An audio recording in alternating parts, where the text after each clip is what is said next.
Hoje nós celebramos o Domingo de Ramos, da paixão de nosso Senhor. Teologicamente, é muito profundo esse momento, não é? No entanto, nós poderemos sintetizar essas três leituras em três momentos muito precisos. A primeira leitura nos apresenta o Cântico do Servo, é propriamente o modelo de Messias que Jesus assume. Na sua paixão, nesse relato que nos é apresentado, nós vemos propriamente a concretização da sua paixão, esse Deus que se entrega inteiramente e que, portanto, traz a salvação para nós de maneira silenciosa, tal como nos apresenta a primeira leitura. E a segunda leitura nos apresenta que esse Deus que se entrega por cada um de nós, para se fazer próximo de nós, se esvazia totalmente da sua divindade, se avizinhando de cada um de nós. No entanto, por mais profundo e intenso que seja esse momento, acredito que nós podemos tirar três pontos fundamentais para vivermos em nosso cotidiano essa experiência, vivermos o significado dessa festa de Ramos. Tradicionalmente, não é? O Domingo de Ramos, hoje não foi possível durante as missas, mas nós fizemos uma procissão adaptada pelas ruas da cidade, pelo nosso território. Se faz a procissão de Ramos, não é? Relembrando, atualizando a memória do Senhor que entra em Jerusalém e não entra com vislumbre, com glamour. Os grandes chefes, os grandes homens, os imperadores entravam com toda a pompa na cidade, demonstrando o seu poder. Jesus entra montado no jumentinho e o povo o aclama como rei de Israel, como o rei deles. No entanto, esse mesmo povo que o aclama como rei é o povo que grita que o seja crucificado. A primeira realidade que nós precisamos vivenciar, antes de entrar nos três pontos que eu lhes falei, é propriamente o de sair da mentalidade da multidão. Qual que é a mentalidade da multidão? A multidão se perde na massa, a multidão vai no barulho de todo mundo, a multidão gosta do espetáculo, mas a multidão não tem adesão pessoal com Jesus. Essa que é a grande questão. Perceba que esse povo viu Jesus fazendo milagre, viu Jesus fazendo maravilhas e por isso seguia Jesus. Mas por mais que o seguiam, não o seguiam por aquilo que ele era, mas por aquilo que ele tinha para oferecer. E nós precisamos hoje nos perguntar: nós temos sido multidão? E portanto, seguindo Jesus por aquilo que ele pode oferecer, por aquilo que ele tem, ou nós estamos seguindo Jesus por aquilo que ele é? Essa é a grande questão de nossas vidas. E quando nós olhamos a primeira leitura de Isaías capítulo 50, são 4 os cânticos do servo, nós estamos dentro de no capítulo 50, e nesse cântico do servo apresenta aqui o servo, o sofredor, esse servo que segue e faz a vontade de Deus. Ele sofre, mas ele não responde ao sofrimento com violência, ele responde ao sofrimento suportando tudo. E esse suportar o sofrimento do servo sofredor não é um mero sentido passivo, não é um sofrimento sem sentido, não é o sofrer por sofrer, é um assumir no intuito de superar e de não responder na mesma dinâmica de sofrimento. É isso que o servo sofredor nos ensina hoje, que o Cristo atualizou. Nós precisamos, em muitas partes da nossa vida, aprender a suportar, aprender a sofrer com sabedoria e com inteireza. Quantos problemas nós não temos passado em nossa vida? Porque nós não sabemos sofrer. O sofrimento às vezes nos visita e nós ficamos perdidos. Não sabemos para onde andar, não sabemos para onde caminhar. É porque nos falta essa referência fundamental. Sofrimento é uma realidade que todos teremos ao longo de nossa vida toda. E existem vários tipos de sofrimento, de todos os tipos. Há sofrimentos que nós temos por causa de mudanças, há sofrimento por causa de situações que apresentam para nós, há diversas realidades. No entanto, nós precisamos ter a sabedoria de, tal como o Senhor nos apresenta, de suportar o sofrimento sem deixar que ele nos consuma. E quando nós olhamos esse relato da paixão, nós vemos propriamente a beleza, a dignidade desse momento sublime.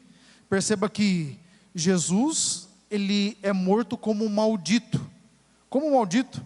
Morte de cruz era a morte mais terrível, tanto que os primeiros cristãos não tinham a cruz como um sinal de salvação, mas era um sinal de vergonha. Tanto que o símbolo dos primeiros cristãos era o peixe, o íctus, que carrega as iniciais do Cristo. Porque falar que morreu na cruz era vergonhoso, era desastroso, era medonho. Portanto, Deus fez com que esse sinal medonho, desastroso, terrível, se tornasse instrumento de salvação. E essa é propriamente a atividade de toda uma vida. Quando se suporta um sofrimento com sabedoria, se tem a graça e a possibilidade de reinterpretá-lo, de ressignificá-lo. E ao ressignificá-lo, ele tem um sentido redentor em nossa vida. E quando nós meditamos esse momento da paixão do Senhor, como disse, teria muitas possibilidades de abordagem. Queria que vocês prestassem atenção no nome do preso que é escolhido no lugar de Jesus. Ele é chamado Barrabás. No entanto, no hebraico, Barrabás significa Bar, filho, Abá, filho do Pai. E quem que é o filho do Pai para nós? É o Cristo. O que se está dizendo que o autor coloca aqui? O povo escolhe um filho do Pai, que é da morte, que é da devassidão, que é do pecado, que é do erro, e mata o filho do Pai que traz vida, que traz a verdadeira vida. Hoje nós precisamos olhar para a nossa vida, e por mais forte que seja o que eu vou lhes dizer, nós temos que perceber qual que é o filho do Pai que nós temos acolhido. Temos acolhido a morte em suas diversas aplicações e concreções, ou temos escolhido o Deus da vida em suas correspondentes aplicações e concreções? Escolher a morte é caminhar no pecado, no erro, naqueles caminhos que não são do Senhor. E caminhar na vida é uma decisão, desculpa a redundância, é uma decisão decidida por aquilo que o Senhor espera e quer de cada um de nós. Celebrar a paixão do Senhor é, acima de tudo, esse momento bonito, sublime, no qual nós precisamos olhar e enxergar que existe um Deus que nos amou, que nos ensinou a sofrer, suportar o sofrimento e, acima de tudo, ressignificar. E o terceiro ponto que eu queria abordar com vocês é propriamente aquilo que a segunda leitura nos apresenta. Perceba que São Paulo vai dizer que Cristo se esvaziou de tudo, de toda a sua divindade, e assumiu a condição de um escravo, fazendo-se semelhante a cada um de nós. E quantos de nós, aliás, quantas vezes nós todos, temos a tentação de nos inflar, de nos encher de nós mesmos, e achar que nós podemos ser aquilo por aquilo que nós temos em nós, e temos muitas vezes a dificuldade de diminuir, de nos esvaziar. Se Deus, que é Deus, se esvaziou para ser um conosco, por que nós não podemos nos esvaziar também de tudo aquilo que não é do Senhor? É propriamente isso, de maneira concreta, o que a liturgia pede de nós. Na Idade Média houve um místico chamado Mestre Eckhart.